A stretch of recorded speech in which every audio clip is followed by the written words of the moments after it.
Bonjour Christophe. Bonjour Olivier. Aujourd'hui un peu le but de cette rencontre, c'est de discuter un petit peu sur la pratique du Qigong.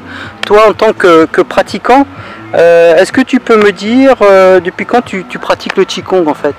Alors je pratique le Qigong depuis 2008. J'ai commencé à Paris. Et puis quand je suis arrivé à Tours, on a cherché avec Marie-Claire, on a cherché un autre club, un autre prof. Et puis on a eu la chance de tomber sur une association qui s'appelle arura.fr. Et donc on a pu te rencontrer, puis on a accroché, quoi. Donc on est resté. Et donc maintenant depuis 2010, on pratique avec toi, donc ça fait 8 ans. Il y a une petite parenthèse, mais enfin bon, ça compte pas. Donc, bien sûr. Ça fait 8 ans. Donc toi tu avais donc pratiqué Qigong avant sur Paris, mais aussi d'autres types d'activités? Oui, quand j'étais étudiant, je faisais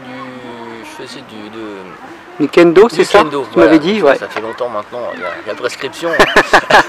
Donc c'était une autre énergie. Bon, j'avais pas le même âge non plus. C'était autre chose, c'était bien à ce moment-là, ça m'a fait du bien. Mais c'est vrai que je cherchais. J'ai jamais été très sport collectif, tout ça, j'ai jamais beaucoup aimé. Je suis pas d'un naturel très sportif, donc voilà, les sports collectifs. Bon.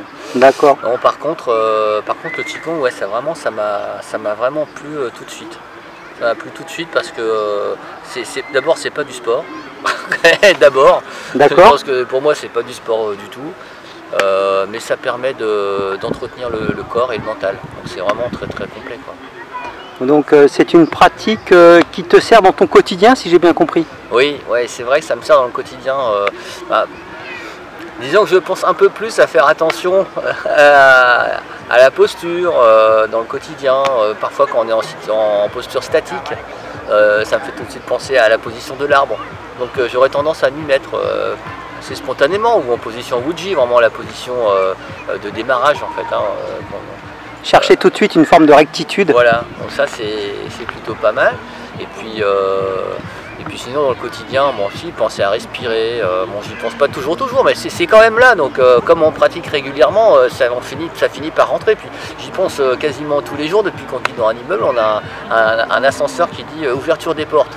Et donc ouverture des portes, ça me fait penser à l'ouverture des portes de la pratique.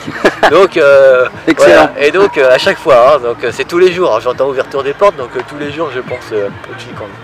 Donc est-ce que tu dirais que finalement la pratique du Qigong est accessible à tous et à toutes? Ah oui, bah oui. C'est accessible quelle que soit la condition physique. On a eu, je vois, moi de temps en temps j'ai mal au genou, tout ça, des trucs comme ça, mais ça gêne pas pour pratiquer le Qigong, c'est pas gênant. Et puis après ça va mieux. Mais parce que dans l'association, souvent il y a des gens qui ont des petits trucs, des petits bobos ou des gros, même des gros trucs. Ça peut être une sorte d'épaule, le bras, le genou, le dos, et bon voilà. Et puis on remarque avec le temps, déjà la pratique du Qigong s'adapte à la personne. Bon, ça c'est un classique, mais c'est vrai. Voilà, on va pas faire des mouvements qu'on peut pas faire. Donc ça c'est qu'on peut pas faire maintenant en tout cas. Puis après ça peut s'arranger. Et donc non, il n'y a pas besoin d'être un grand sportif pour faire du Qigong. Et a contrario, même si on fait un autre sport, je pense que c'est extrêmement bénéfique. Ça permet aussi de retrouver la position, le souffle, l'intention, tout ce qu'on pratique dans le Qigong, ça peut servir dans plein d'autres choses, y compris dans d'autres activités sportives ou dans le quotidien. D'accord. Voilà. Donc accessible à tous et à toutes, quelle que soit sa condition physique, quel que soit son âge.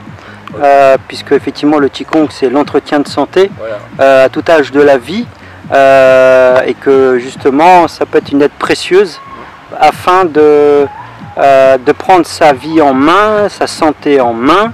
Ça fait partie on va dire de la caisse à outils de pratique qu'on peut utiliser ici et maintenant, sans matériel, sans conditions en particulier. Et donc le faire chaque jour. C'est vrai que c'est un avantage aussi, c'est que comme ça ne nécessite pas de matériel, l'air de rien c'est intéressant parce qu'on peut le faire vraiment n'importe où. On peut le faire chez soi, on peut le faire dehors, on peut le faire en voyage, on peut le faire dans le train même. Enfin, on peut le faire vraiment partout. Donc assis, debout, on peut même pratiquer le Qigong couché. Il n'y a quand même pas beaucoup d'activités qui permettent de faire ça dans toutes ces positions. Exactement. C'est vrai, c'est assez incroyable. Donc il faut juste prendre un peu de temps. Et même le temps, bon, c'est on peut très bien faire une pratique courte, hein, même, ne serait-ce que 5 minutes. Hein. Donc il n'y a pas besoin non plus d'en faire 3 heures tous les matins et tous les soirs. Ceci dit, je pense que ça doit être bon. Hein. C'est clair. mais même si on peut prendre ne serait-ce que 5 minutes le matin pour pratiquer une forme, c'est bien. C'est toujours ça de prix pour aller mieux. C'est plutôt pas mal. Eh bien écoute, merci de ton témoignage, Christophe. Je t'en prie. Et puis, eh bien écoutez, rejoignez-nous. On vous attend, vous l'essayez, il n'y a pas de souci, la porte est ouverte et ça serait qu'un grand bonheur qu'on pourra vous faire découvrir la pratique du Qigong. A bientôt Christophe. Salut Olivier.